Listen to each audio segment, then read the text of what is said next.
All right, welcome back to the Atlanta Construction Podcast. Today's guest is Guillaume Tremblay, president and founder of GT Painting. Guillaume, thanks for joining us today. Thanks for having me. Looking forward to our conversation. There's going to be lots of good topics that other subcontractors can relate to, and obviously someone like yourself. I think you've been in business for 15 years now in the HRM area. Yeah. So maybe we'll just start by, give us a little background about yourself and how you got GT Painting off the ground. Well, I started with my grandfather was a painter, then my dad was a painter, and I was trying to run away from painting as far as I could. So I came to Halifax to go to St. Mary's University for accounting, and while I came here, I ended up working for another local company who eventually he said, I think it's in your best interest to just open up your own thing and I'll subcontract you work. And I was like, yeah, sure, sounds good to me. And then did that for about 2 years while I was in university. You didn't take one of those university courses in the paint like so many people do that's connected with painting? I attended it and walked out because I knew too much information that was already being trying to talk to me. So so after that, I ended up going to work for actually Citgo, does financial services. Mm-hmm. And 2 years into that, I just realized that the paint industry was calling me again. So ended up leaving, ended up getting into a partnership with another individual. And then in 2014, we kind of incorporated and kind of things really took off from there. So when did you take a leap from residential into commercial at some point, or? Yeah, about 2 or 3 years in, we were growing quite significantly, like year after year, almost doubling in size as we were going through, and then got introduced to somebody who kind of opened the doors in my eyes to what the commercial industry could do. So that's when things again just went to a whole other level that was not planned, not intended, but kind of just I guess I'm a sucker for punishment and for the challenge to try new things and learn new things. So what year was that when you kind of started bidding on the tenders for commercial? Would it be around 2016, 2017 in that area? Yeah. I think I remember crossing paths on a few jobs there. Yeah. Doubletree Hotel and the H&M. Yeah, when you made your way into Halifax, we connected quite a bit on a few projects. So. Yeah. So and you do some work in other provinces as well, or do you still? Yeah, we still dabble a little bit in New Brunswick, but it's usually very specific projects that we'll take on that will be out of province. So yeah, we tend to stay in mainland Nova Scotia overall. Right. And so when you first got into commercial and you're bidding on the bigger tenders and what was the some of the big challenges? Obviously, it's labor costs, and you're not unionized. I know there's very few painters that are. There is a painters union here in Halifax, but I'm sure there was a few particular things that were. Just the terrifying. scale of the jobs. Terrifying. Yeah. It was absolutely terrifying. Yeah. The first award I got, I'll never forget, was about a $7,000 job, and I just thought that was the biggest thing in the world. Right. And it's funny over time how you kind of get numb to the numbers and just realize that it's all relative at the end of the day. So it's all scaled. Yeah. So and in early on, I think I was a little bit oblivious to what the Howdy Industry worked. So you're the newbie in town. Everyone's kind of interested in who you are and what you're doing. So there's a lot of opportunities that came by, and we got invited to a lot of tenders and projects and stuff like that. But there was a massive learning curve that I kind of wasn't aware of and had found out along the way of how it all worked. So it was definitely challenging. There's no question. And I think just to give some context to our listeners now, currently you're doing a project, because you're saying 7,000 seemed like a big leap at the time, and it would from residential. Yeah. But now you're in a project like $500,000 Road. $500,000 and up in some cases. So, yeah. So tell us a little bit about the structure of your company now. Like, you transferred into commercial from residential, 2017, 5 years later. What's your team look like now? A full-time estimator? How many men on site? All that kind of stuff, just for some background and context. So a bit in our peak, we almost reached 40. We had 2 project managers, 1 estimator, and then a whole bunch of painters and leads on site. So things shuffled over the years. We've kind of dabbled in different departments. So we always had residential. That was kind of our bread and butter from the start, and I never gave it up. So I didn't really completely give up on that side of things. But we then dabbled a lot into commercial, and then after that we kind of slowly got into multi-res, and lately that's been something that we've been keeping at a steady pace, but not consuming our time. So right now, I feel like we have probably the best mix of all three. And it's kind of helped us out through, especially with the pandemic and everything, with commercial kind of slowing down a little bit and stuff. Everything else just kind of kept going strong. So, how do you find now, currently in the past, like for skilled labor in painting? I know you don't see a lot of young people getting into it. I know, like there's certain trades that will have a lot of training with the apprenticeship programs. The painting doesn't have one set up yet. There's no center to do that for a pathway. Just talk a little bit about that challenge. It's by far the biggest pain that I think all of us are feeling right now. You never know what you're getting because there's no accreditation, there's no program to say, okay, I spent X amount of years doing this. Having the amount of years you've been painting on a resume doesn't mean it's good, so you're challenged on that. And then there's just nothing to really kind of dictate how good a painter is by looking at a resume. We're forced at the end of the day to try to kind of give everybody a try, and it's creating a lot of issues because overall the industry is full of people who I would say probably didn't choose painting. Painting chose them. They didn't say, "Oh, I want to be a painter for my career." Like, it's not something that is encouraged because there's no course, there's no program besides the Red Seal, and the Red Seal problem right now is that it's only educational online. It's not a hands-on course where you can actually be in person and physically do the work. So you don't have any of that to go off of. So it's a shot, and you can't really figure out what you're getting until you actually try it out. And it's very, very, it's probably our biggest headache that I think we're all feeling right now. In your 15-year journey, how's retention? It's been horrible. Yeah. The thing that happens with painting is 9 times out of 10, the minute you become good, you go off on your own and start doing your own thing. Right. And because, there's more money to be made, which is, it's understandable. So, but to build a career off of that, you can't find people who want to dedicate a career to this. We're trying to change that. We're trying to do things differently to try to keep people and try to show them that there's a path here to if they want to stay with us. But the industry here is one of the most competitive industries in Canada. So we've been told by paint companies in the city. And you're talking about HRM specifically. Yeah. HRM overall in Canada is probably the most competitive paint industry, not just for price points for pricing, but also for the cost of paint. Every time I have a meeting with our reps, they always say, like, they can't believe how low things are here compared to everywhere else across Canada. So that, combined what you're trying to pay people to stay on board and make it a career path, and the pressures you feel from being the low bid and everything else together, makes it extremely difficult to make a successful career out of it at the end of the day. So. Yeah. Your competition? Twin City Painting, Mark Curry Painting. Is there name a few others? Capital Painting. Yeah. So there's 5 probably. There's probably more than that overall. Yeah. There's always newcomers that come around as well that we compete against. But yeah, I think on the commercial end, there's probably around 10 overall that we really compete against, nonstop against.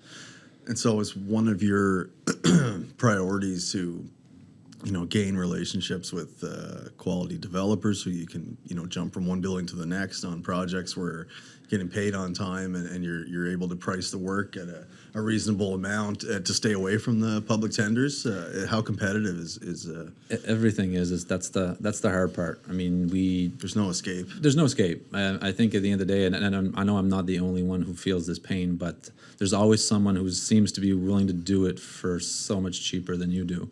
So it's a continuing over and over of fighting for the bottom at the end of the day. And I really found the industry, at first I thought that when I first started, that building relationships with these people was so important, so vital to keep the work coming. And then if you treat them good and you take care of them, that they'll take care of you again. And the reality really set in a few years in and realized that it's not always the case. It's not always the case. It's quite often it's just you got to be the cheapest and you got to bend over to accommodate as much as possible.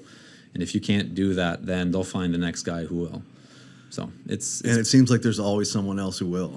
And Yeah. maybe they're cycling in and going through the same journey that you did, just a few years behind. Yeah, I mean, my thought process on, I mean, this is not overall, and I'm going to generalize it, but, you know, the frustration, the pain that a lot of us feel is that, you know, I look at it as we are the banks of the construction, the sub-trades as a whole. I mean, I can say specifically painting because of me, but, you know, we put out the labor, we put out the material, and we kind of sit and wait and hope that that money is going to flow on time, right? So, and we're always the last to get paid if you want to put it into perspective of, you know, client pays the general contractor pays the subcontractor. So, you know, there's that, and then plus you got to be competitive to get the job. Plus you have to fight for all your extras, and you know, a lot of things have changed over the years. I mean, we had a gentleman who worked for us who's been in it for about 50 years, and he talked a lot about back in the day about how things were.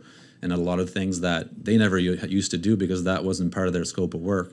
And as the years progressed, a lot of these things got piled up on our scope of work, and then the price has gone down. So it's made it very, very challenging to try to maintain. And if you haven't been in the industry long enough and you don't got that financial backing to survive, it can put a lot of pressure to just get through. I think we should keep going on this topic, but just before we do, for some context for our listeners and just for an understanding. So as a commercial painting company, talk just a little bit about what your scope consists of. I mean, obviously you're prime and paint, but you're also doing some coatings and wall vinyl. I hate pricing that stuff, by the way. It's like you never get the metric cards, right? Yeah, it's probably the most challenging part. Frustrating thing, no matter how thorough you do it. And if you screw up, it's expensive. Yeah, or you have to order more from Europe to Toronto to here. Yeah, for 2 sheets. We've installed a wallpaper that was almost $500 a yard. So to put it in perspective, a powder room was over $5,000 just for a tiny little powder room. Was it a graphic wall vinyl, or what was it? It was just a hand-painted piece of art. Pretty much. So, you know, you just don't know what you're handling at the end of the day half the time. So it's there's a lot of pressure. So what else? Like for your scope, So for us, I mean, a lot of the caulking, for example, got passed on all of a sudden, the expectation that we're caulking on the residential end, you know, filling and filling nail holes and patchwork, and, you know, people damaging what we do and us expected to fix it and redo it for nothing, is just kind of everything kind of turned into the expectation that we're just going to fix it. The painters will fix it. The painters will fix it. And it's the trickle down effect that, you know, back in the day, you used to be able to charge back for deficiencies because if you didn't do the damage, then it shouldn't be on you. But now it's like it's expected that we should have that in our scope of work and include that in our price to fix up the damage. But in reality, how does one know what the damage will be at the end of the day? So that's proven very challenging and frustrating for, I know, myself and a lot of other painters that I talked about with this. So. Well, you know, I think that's an issue for all finished trades, like, you know, especially how to distinguish between deficiencies and trade damage. Yeah.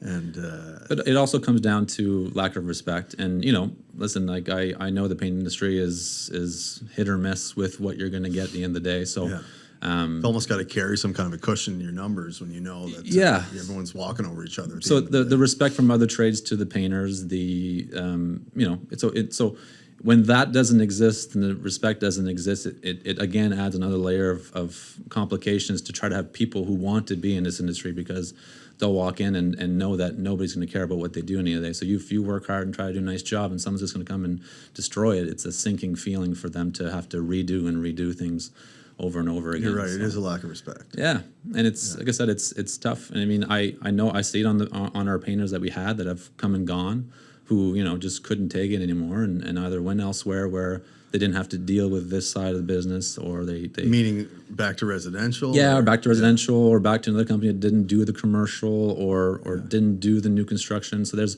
they just couldn't take it. It's a lot to take on, and you know, because then they if the ones who take pride in what they do and work hard for it, and someone just comes and ruins it, it's a deflating feeling to say that I just did that, but now I have to redo it all over again. Yeah. So. And I think it's great that, you know, you're willing to come on and tell your story and talk about, you know, your experience in the industry. as a subcontractor, because I think you're speaking for a lot of subcontractors right now, and I also think that one of the things about the show is to have, generals and developers, architects, engineers, subcontractors. So you're getting a lot of different perspectives. Yeah. And, you're shedding light on what it's really like. And I know there's people out there listening that are in the drywall trade and the millwork trade that are listening to you now, and they're picking up everything that you're saying. And, yeah. No, I think, like I said, I think for us, it's just about feeling like we're just as important as the last guy, and it should just be one after the next to feel that way, that we're not undervalued because we didn't get 4 years of education or 3 years of education to get a sort of certificate that says we're, I would like that to happen, because for me, that would be the next step of showing that, we're dedicated to our craft. We've put the time and energy we want to be good at what we do. And that certification would kind of prove that, we are painters and we're certified and we're willing to do good work. So, but that would also gain respect from other people that, we do care, and we're not just here to slap some paint on the wall like I've heard so many times. So, yeah, we've had some big guests on the show, but this is, I think, for me personally, it's one of the most interesting topics to talk about, because we all talk about collaboration, and obviously that's what construction has come to now at the commercial level. It's just major collaboration on every level, and but like always, human beings organize themselves into hierarchies, and that's how things and systems. And you're right, some people see others equally more than others do within that hierarchy, but every job has a painting scope.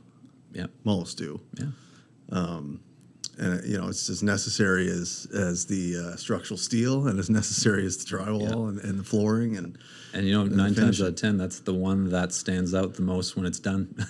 It's the one you see. It's the one when the paint goes on. It's when people are like, "Oh, well, this is the next thing I wanted to bring up, because similar to other finished trades, you have this hierarchy that we just mentioned, and then you have a general contractor who has a priority relationship with the client, front facing the client. Yeah. That's the relationship that has a schedule and a budget, and they're talking to them every day. But in order to feed that relationship and make it a positive one, they've got to have good relationships with all the subs that are under them, and you're the last one at the end of the day on that job. So you're right at the end of the schedule that's probably already gone over schedule most times. You're not pouring the foundation and you're out of there. So you are the last, and not only the finished product visually, but you're the last trade to leave the site. So you're taking it on the head. And oftentimes we're backed into a corner on projects, because if the project goes well up beyond the schedule, the expectation is we have to rush and pile people on top at all cost to make sure that the schedule is met. So, it's quite often that we've been backed into the corner and say, you have to... This is your fault because someone 3 months ago didn't meet their schedule. And we're expected to just throw as many people as we can to rush the job and get it done on time at all costs. And if they don't, they threaten you to bring someone else in. So it's a very deflating feeling, because, my biggest thing with what I want to do and what I want to work with is I want to find people who to build relationships with, and we have some. I'm not saying as an overall thing, but we have some really good clients who actually care about how we do things, how we schedule things, and try to work with you, because at the end of the day, we all want to work together. I don't think there's anybody that we don't want to work together. Yeah, I don't think we're generalizing here. We're talking about this is what you experience. But more often than not sometimes. But quite often what happens, and I don't want to judge or say, but there's been such a focus on get project managers and project coordinators, and then there's programs out there to take those, but a lot of these people might not have the on-site education that they need to understand what it takes to meet a timeline. So they just they were taught how to create a schedule, but in reality don't understand the steps it takes to get there. So you deal with a lot of that as well, and there's a lot of pressures created from that. And, like I said, to me, it's always been how people communicate to each other as well. Because, a lot of times how people approach us to be like, hey, listen, we'd really need the help here. Any chance you could bring some people on? For us, that always feels better than someone saying, I need this many people tomorrow, and you're like, well, what? Yeah, no, you don't hear from someone for 2 weeks, and all of a sudden they want Yeah. 5 or 10 painters on site. Yeah. So let's say it's been a roller coaster ride of experience for the last 6-7 years of doing commercial work. There's been some good ones though, but there's been a lot of challenges along the way, and like you brought up earlier, collecting money has always been probably one of the most difficult things there is. Talk about your experience with painting. Well, there's a wide range. There's projects that we've waited and waited and waited. I mean, I'm not gonna lie. There's one project we waited over a year to get our final payment to come through. So On a 30-day.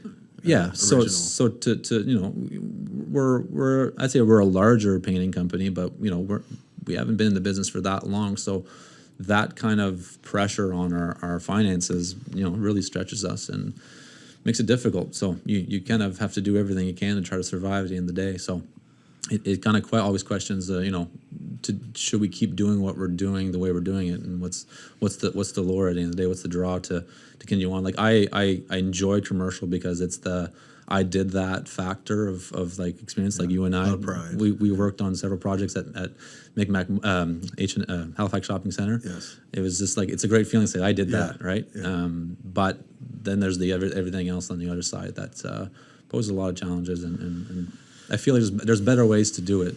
Yeah, I think you're really speaking for all subcontractors. I think they're going to relate to this too, and it is the situation most times that the GC's waiting for the client or the owner to pay, and then you get paid. And then usually that's not the problem. It's when the money's held up, and then you have someone like you at the end of the day that you're carrying the weight of that cash flow process, and waiting a year is not. And the GC gets the glory, which I don't need, but at the same time I just want to be taken care of to get to that point where they can take all the glory of having their name tied to that, because we don't get our names tied to that because we know it internally, but every project that happened in the city, there's not a list of people these are all the people that worked here and got this job done on time and whatever else. So I think it's creating that relationship where people want to work together. That's key to who's going to have a successful project, right? And that's the challenge of tender work that I think that the majority of us feel is that it's the race to the bottom. I've heard that so many times. Basically, I mean, I'm sure you've thought many times like I've had enough, and this is you go through especially a really bad experience. I'm sure it only takes one bad project to all of a sudden put a massive strain on everything that goes on. I don't think people outside the industry or that haven't walked in those shoes would understand just how much you carry that with you for like a whole year. Oh yeah. And it makes it hard to do anything else and continue positive things. It just drains all the energy. Absolutely. From you mentally. Absolutely. Yeah. But like I said, I guess you have to pick and choose what you want to do. So, and for us, like I said, it's about finding that balance. It's part of it. It's part of it is obviously you're gonna steer away from projects that you don't think will be positive, or whether or not it's someone that you don't want to bid with, or if it's too big for your workforce, and there's those decisions. But I guess when you forge those relationships that you like, those are the ones you really want to keep the ball rolling through the years, right? Absolutely. So like I said, our biggest thing is to focus on the relationships that really matter at the end of the day, that when we're done, they go, thank you so much for that pat in the back, and we'll see you on the next one. That's what keeps us motoring along and want to keep doing what we're doing is that connection, that feeling, that the appreciation, and then we want to over deliver because of that appreciation. So to me, that's the only way that it can work, where everyone feels like they can get what they want out of it, right? Mm-hmm. Because without that, then why are we doing what we're doing? So it's we were talking earlier about a couple jobs that you just finished, one that you're currently on Mumford Road for Dexel and Glen Arbor for RCS, and those are going really well. No, we had some really good cool projects on the go. We just wrapped up the George as well with Dexel. That was a monster. I bet. So would that be one of the larger painting, like for volume? Projects So some of the largest paintings we've done so far have been with Dexel. So this Mumford's our second one with them, and It's been actually a really good experience. So how many guys on site for how long? What's the schedule and manpower? And There's a fluctuation based on how we move up through the building, but right now we're averaging about a floor a week. So you have a crew running between 5 to 7, depending on which floor we're on, because there's different floors have different size of how many units there is. So yeah, but, that process is really important too when you're in a building like that. Is to Yeah. be able to fluently flow from floor to floor. It takes a lot of organization, and you're right behind the stud and sheeting guys, and then so. When the organization is spot on, it makes our life so much more organized and planned out, and you know exactly what you're facing. So, so scheduling is huge at the end of the day. Mm-hmm. Yeah. So you must have been there for what, 6 months? We started 4 or 5 back. guys? No, we started back in, I think it was November now, or late October and early November. So, Okay, so- and that'll probably run until For a year. the end of next summer, Yeah. or this summer. Sorry. Yeah. So George took us just over a year by the time when we started to take on. So Yeah, I think those foremen and in the the steel stud and drywall trade really drive the architectural. So those foremen are so gifted with, hopefully, with dealing with all these other trades. Whether it's sprinkler, plumbing, electrical, and then moving that along from floor to floor. And if someone is doing it well, it's almost like you don't even notice. You would notice, but someone doesn't do it well, everybody knows. everybody's got to play their part, right? And how 'Cause big a role that is. Everyone has to play their part, because one trade doesn't keep up, the next one hurts, right? So it's always, like I said, having that flow, that organization, that planning, that commitment to be like, we're going to stay on schedule, stay on target is key to run through that building. I mean, but I don't think most owners of buildings understand how crucial those positions are to having their building open. I mean, they're always going to, Dexel, RCS, these companies are working with that client. That's the front-facing client, but it's these sub-trades that if these guys are really gifted at their positions, that's Absolutely. what's getting that building open when they want to hopefully go Absolutely. close to it. Yeah. And I think there's some people out there that are working on trying to build those relationships with the ones that they feel they succeed with, because at the end of the day, the value of that for somebody who, especially for Dexel, who's building something that large of that magnitude, if they don't have the right person, the right trade They know that. in place, that impacts timeline and impacts financials, that impacts everything at the end of the day. So, like I said, finding those right people to work with and having that sync is key for a successful project at the end of the day. So. And then you're on another Dexel site now at Mumford, and and powering through as much as we can. Yeah, and I'm sure there'll be one to hop to after that. Hopefully, keep the ball rolling. Yeah. Talk a little bit about you mentioned the lack of respect and the problem with what happens on site, where guys are under the gun all the time in every trade. You got to move fast, or someone's going to tell you about it at least within 24 hours if you're not keeping up to the pace. Yeah. And sometimes you're not paying attention enough, especially at the end of the day when job's getting close to being finished. And then they might see the painting trade as not as important as theirs, or whatever it is, whatever mentality that they have. But do you think the answer is on site, or I'm just thinking about solutions, because I'm guessing that you've experienced this in 2015 to 17 and you're still experiencing it. I'm guessing it's not getting any better. No, I don't think a whole lot has changed, because there's been no effort or emphasis to try to change anything. I mean, my biggest thing is for example, damages to what we do. If people knew that there'd be some form of backlash on their part for doing that, then, and that's what it used to be. It used to be, if people trades did damage to that, there'd be a back charge to go to them, and then now all of a sudden they wouldn't do it, right?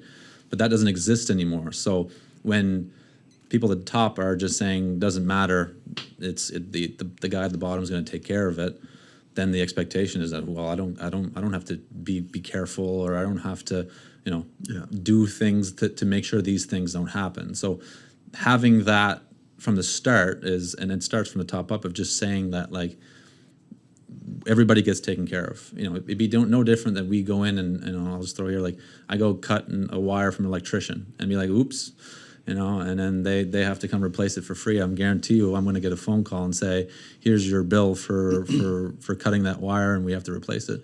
But if we get a damaged wall, it's like, well, that's you should have that in your quote to fix that, right? Yeah. So that's it's not working both ways there. That's what I'm saying. So I don't know how many times I said too, like if we get paint on a piece of millwork, we got to go clean it up. But if we damage the millwork, I'll get a back charge for them to fix it. It doesn't. It's not a. The millwork guys don't expect to go clean the paint we get on their millwork. So how do you balance that out? To me, that just starts that it doesn't matter what we do for what we do doesn't matter. People can do whatever they want to our finishes, and it's just whatever. So that is the kind of the starting point of that respect of treating us as equals. That This would be something contractual that's placed to avoid that. Say, look, no more of this careless, or you got to. It's just small things like that can start that off, right? If it's left up to the subs to take care of it themselves, then maybe that would work best. Say, hey, look, we're both in this together. And So but that's what I'm saying, that those things don't exist. So what happens at the end of the day is that nobody cares, because why would they? It doesn't matter what they take their time or are cautious about anything. At the end of the day, we have to eat it up, and that's okay, right? So those are just, like I said, that's just a small example of what could be done to start gaining a bit more respect for what we do on site. And my whole thing is trying to encourage people to join the industry, because a good paint job shows. Having somebody who's dedicated to their craft and want to do a good job it shows everywhere. I mean, that's been probably, like I said, our biggest struggle is finding people who want to be a painter, who like being a painter, and wants to show up every day because that's just what they enjoy doing. Yeah. So when you go on site and like I said, the respect's not there, that puts a dampen on it. When the education's not there, and the training is just expected to happen from the company that they go work for. Mm-hmm. And then everybody learns differently, and everyone has their different ways of doing things that they learn over time. So having a set standard that the industry as a whole follows through, like I said, that's part of the education side, I think would again help towards having this. I think it would. I think it would be psychological too. It would be like, hey, this is the same as every other trade. Yeah, he's not just buddy down the road who said, I bought my brushes and my pan. I'm a painter now. So yeah, because people see that as they see flooring and commercial drywall and wall and ceiling, they think, well, I'll just do that myself. Yeah. Well, yeah. I mean, if you have a little project, sure, but if you want to do that in commercial, if you haven't done it for 10 years, you can't be trusted to run or look after it. So yeah. So like I said, there's a lot of things just missing, and and I'm sure we're not the only trade that kind of feels what we're feeling at the end of the day, but I think that it's some of the change that needs to exist that we I think need. If there's a way to solve that would help with the workforce at the end of the day on our end. So. Is there I know this happens with a lot of other subs. You might think they're your competitors and you're bidding against them all the time, and it's so tight and everything is a race to the bottom. But it does happen that a lot of subs will talk to each other, and there's obviously other commercial painting companies that you're competing with. But what's the communication like there? Are you in touch with these people, and are you saying like, hey, we gotta go talk to someone at the province and get an apprenticeship program started here? Like, how come no one's done that yet? We vent about it a lot. I mean, I do try to maintain relationships with everybody, because, like I said, we're such a small community here that there's no point of having enemies over what we do. Yeah. So there's enough work for everybody. So I never feel the need to make enemies on that side. So we I talk about these issues a lot with other painting companies, and we discuss these things. But I guess there's not enough action being taken. And again, me just coming here today and kind of having my opportunity to speak is just kind of maybe a starting point for me to kind of express that I think there's a need for change in the city about how this trade functions. And maybe this will be a start of more people speaking up and maybe making a push towards something else. Because, I mean, back in the day, again, we have another gentleman that works for us that he took school painting as a trade, right. And had education, had on-site training in Nova Scotia. Okay, I don't know how long it was, but it was a significant like maybe 20 years ago. But there was something, Yeah. and that guy was a phenomenal painter. So, that there is value in that, right? There is value in teaching, in the education, that can level up everybody. So I hope that Ebenezer is listening from the apprenticeship agency, because I know he's mentioned before that, where would we do the training? Would we do it at the Glazing and Painters Union Hall? Would we do it at NSCC campus? Where would we set up to? So I know he's talked about it before. yeah. I think, like I said, I would love to see it and be part of it, because to me, I don't know. I always said, like, way back when I started the painting company, I always said, I always felt something different about what I wanted to do. I felt there was something missing in the painting industry that didn't exist, and maybe it was a bit of professionalism and respect. And I was like, maybe, I don't know, I can start to transition things, and I'll tell you, it opened my eyes about everything that was going on. But it's not pretty. No, it's not pretty. No. And I wonder if everywhere else feels the same thing. But I know from talking with people in other places that it seems worse here for some reason, and I can't pinpoint why. So I always fall back to me. It's like, it's the education, the training is key. Yeah, it's almost like, someone like you would be one of the best ways to solve that problem. You have somebody, like yourself, with your reputation just as well as I know you, that you're in that industry. I mean, that's what it takes. It takes strong leaders and people that will change the image, really, because I think that may be where the problem needs to be solved. It's hard, if it could be solved on site, it would have been solved by now. Yeah. So it's more about the image of how are people perceiving what it means to be in those architectural trades, and what they think and how they view it, as far as status, is not what really goes on. Yeah. People in the industry that are on site, they know when you have a good crew there, and they appreciate it, hopefully. Yeah. But I think it's the outside image and how it's viewed, and I think that's one of the best parts of having the opportunity for people like you to come and tell your story, because these are the voices that's what we're here for, is to hear from everybody and understand that it's not all just let's have a talk about all the great things that are going on, because there's lots of things that need to be improved upon. And I think there's a lot of people probably don't want to speak up and just accept things as is, because they think if they speak up that all of a sudden they're not going to have to get the work or be on those projects. But at the end of the day, if we, for some reason, all gathered up and agreed to it, that it's time for change, I think it would be a good shift for where we want to go with everything. I think another thing that upsets people in your shoes is when somebody thinks, well, I'll just start a drywall company or a millwork company or a painting company, and it's it can't be that hard, and then you start to drive the prices lower, and you realize, geez, this isn't as easy as I thought. Yeah. And then you have, you're kind of upsetting the market. And I think that happens a lot. And I mean, I can't defend that a whole lot, because I was one of them at the end of the day. At one point, I guess you have to be that at some point to start your journey. But at the same time, a lot of them don't last 15 years like you did. No, that's fair, I guess. But I think, like I said, but people, I think there's a bit of a let's take advantage of that happening here and there. That if everyone said, well, all of a sudden, like, well, maybe I am charging too low here. Maybe I need to really look what the industry needs and where we need to be at. Yeah. Because I know with the cost of living is not going down anytime soon. So there's no reason why, with inflation and everything else that we're feeling right now, why painting should still be where it is today. So are you seeing that lately with how busy we are locally, that the prices are in a healthy place for you margin-wise, like to continue on and do well in projects? I think it's always a fight. It's always been a fight. I think it'll always be a fight. Because there's always somebody out there who's going to say, well, I'll just take it on for that. And then somehow they find a way to get it done, or they miss something in the takeoff. Yeah, exactly. And they have to find a way to get it done.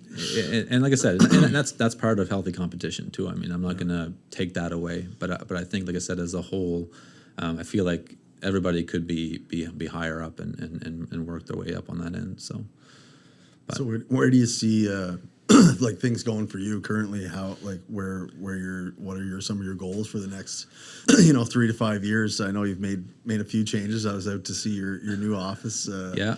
Where is it again? We're in Upper Town. Yeah. I live close to there, so it just made sense to be close to home. So New kid at home. So it's 3 now, right? 3 kids. It's madness. All girls? No, 2 boys and a girl. Okay, I was off. Way off. 2 dogs and a cat too. So it's a packed house. Yeah, I can imagine. Yeah, no, but for us, like I said, I over, a little bit of reflection over the past year for one of our busiest year was that, I want to spend more time for what I really enjoy doing, what we do best. So residential has always been something that I always had the most passion for because that's what I started with. And that's what I've learned my whole life. So we want to work and start introducing some different things that are not here right now. So there's a couple courses that I'm going to take back in April on a high-end product that I don't think is pretty common here. What's it called? Fine Paints of Europe. So I'm just going to dabble in that and just try to learn something different. And so that product is just like a high gloss. What's different about it? It's just the level of quality that you need to apply it is something that does not exist here.